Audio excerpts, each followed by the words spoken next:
Hello, welcome to part 3 of the lesson number 6. This is about the structure of the phosphate ion. Phosphate ion, we know it is PO4 3 minus. That means 4 oxygen atoms attached to one phosphorus atom, and the total charge is -3. We are going to see that its shape is like this tetrahedral, and with one double bond on this.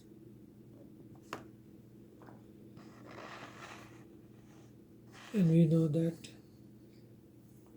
oxygen has 6 electrons in the outermost shell, and phosphorus has only 5 electrons. So keep in mind those 5 and 6. And again, oxygen is more electronegative than phosphorus.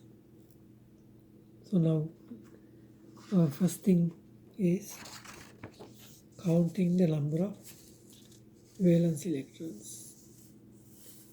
PO4, phosphorus 5 electrons in the valence shell, for oxygen 6 of them, and 3 minus, that means 3 more electrons, altogether 32.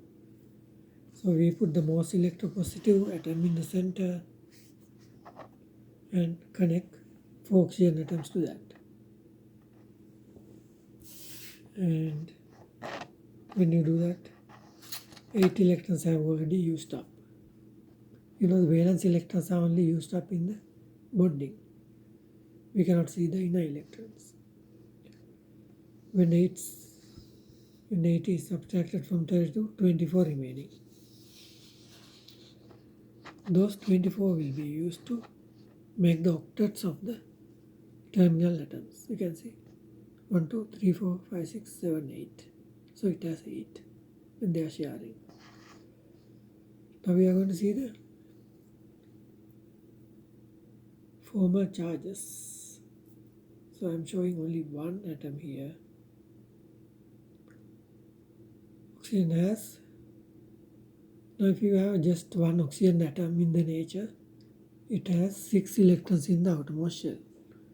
But in this situation it has 1, 2, 3, 4, 5, 6, 7. That means 6 has become 7. That means it has a formal charge of -1. Same with all the other 3 oxygen atoms. If you take a normal phosphorus atom, it should have 5 electrons, then it is uncharged. But here it has only 4. 1, 2, 3, 4. That means it has lost an electron in this situation. So it is plus. It has a formal charge of plus. So we have formal charge of -1, -1, -1, -1, +1. Too much. To minimize that, we bring a lone pair of this one up here.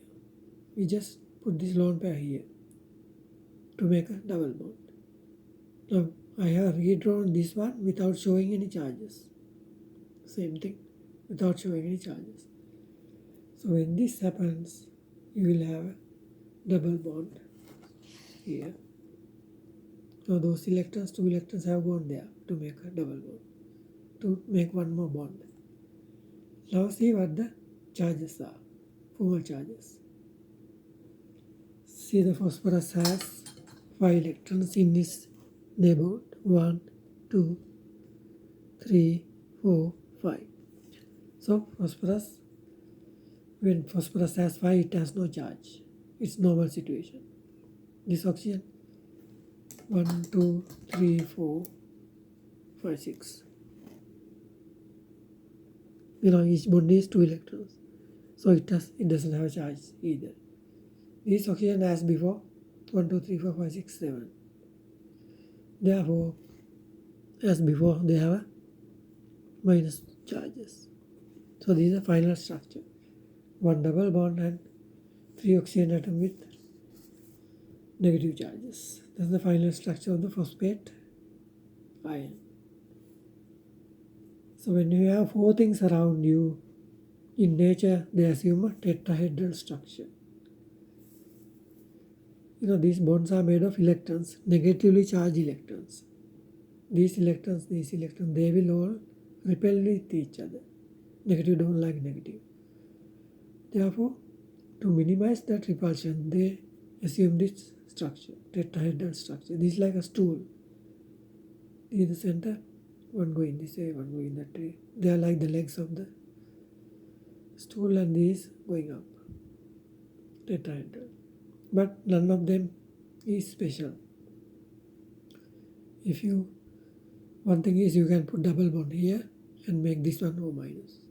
That is, you are making resonance structures. So it's just mixture of various different resonance structures. And the other thing is you can change their places. As I said, it is like a stool with 3 legs and one piece going up.